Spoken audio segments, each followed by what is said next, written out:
أعزائي المشاهدين، من خلال البحث عن بعض أسماء العائلات الغريبة أو اللي مش فاهمينها أو مش معروفة كاسم، في أسماء كتيرة، أسماء بعض الحبوب، أسماء بعض الأشياء الغريبة. تناولنا أكثر من شخص تحدثنا عن عيلته وليه سميت العيلة بهذا الاسم. احنا النهاردة في الجرية ومعانا الحج محمد محمود عدس، طبعا من بيت عدس.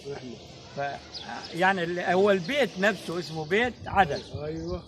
عايزين نعرف يا حاج محمد سبب التسمية باسم عدس.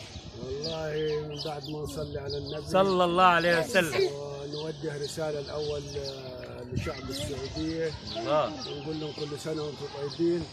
واحنا عشنا في منطقة محافظة بضاء الشمال، عشنا أكثر من 30 سنة. حبايبنا اللي هناك الأستاذ أحمد عبد الهادي عبد الدايم، والأستاذ ناصر الحداد، وأخيه أبو يوسف، وابني أحمد هناك في شعب السعودية، أحمد محمد محمود أحمد عدس، منقب بأحمد عدس هناك. يعني ايوه، يعني هناك وصل عدس، وصل السعودية. ايوه، هناك ينادوا عليه احمد عدس. احمد عدس، يعني انت بدأت زي ما كان انا ينادوني يقول لي عدس، برضه احمد لما ينادوه هناك باحمد. يعني عدس. انت يا حاج محمد بدأت اللقاء بانك انت بتحيي الشعب السعودية وتحيي العاملين من مصر في السعودية. ايوه نعم، وكل سنة وهم طيبين. 30 سنة وانت تشتغل. 30 سنة. 30 سنة. 30 سنة الحمد لله. طيب نرجع للتسمية، عدس جات ازاي؟ والله انا كما اسمع يعني من ابوي محمود احمد عدس عبد الرحيم. اي ابوي، اسم ابوي ابوك، يعني اسم ابوك في الشهاده عدس، في البطاقه. في البطاقه قصدي. ولحقنا انا برضه. اي ولحقك انت في البطاقه. انا ده اسمي محمد محمود احمد عدس في البطاقه. يعني مش نبذ ولا حاجه. لا مش نبذ، اساس في البطاقه. اي اسمه اساسي. لكن فانا يعني اللي سمعته من ابوي. فمره رحنا السجل المدني بتاع قنا. ولما نادوا على الاسم قالوا محمود احمد عدس، كنت اما اطلع قيد عائلي عشان التجنيد. فبتاع السجل المدني قال له يا عم محمود، هي معنى اسم عدس ده؟ قال له والله احنا جدنا يوم ما جاء الدنيا، يوم ما جاء الدنيا كانوا في البيت طبخين عدس.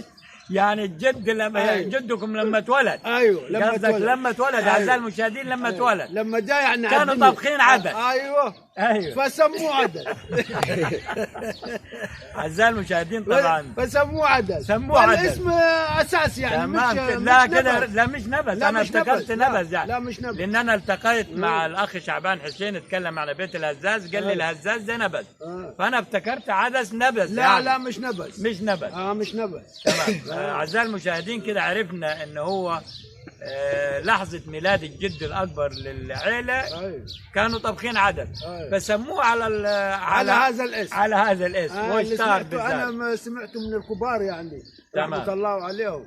طيب كلمة أخيرة توجهها لحبايبك اللي أنت عشت معاهم 30 سنة في السعودية وهم ما يشوفوك دلوقتي. أيوة نعم، كل سنة وهم طيبين. أحبابنا اللي في السعودية، أخونا وحبيبنا كرم من أبو تشت واخواته ونصر ابن خالي صديق برضه هناك. كل سنه وهم طيبين. وابني احمد والحبايب كلهم، واخي هاني من فرشوط، واخوي وحبيبي عشت معاه 30 سنه حجاد احمد حجاد من دشنا من ابو مناح شرق. جميل.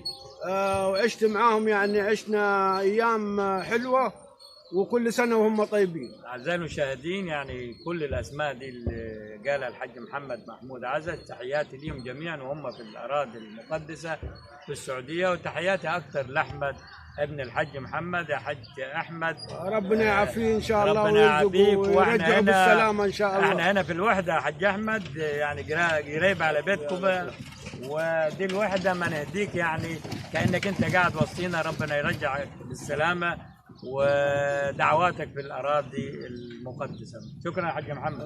أعزائي المشاهدين، شكرا لكم والسلام عليكم ورحمة الله وبركاته.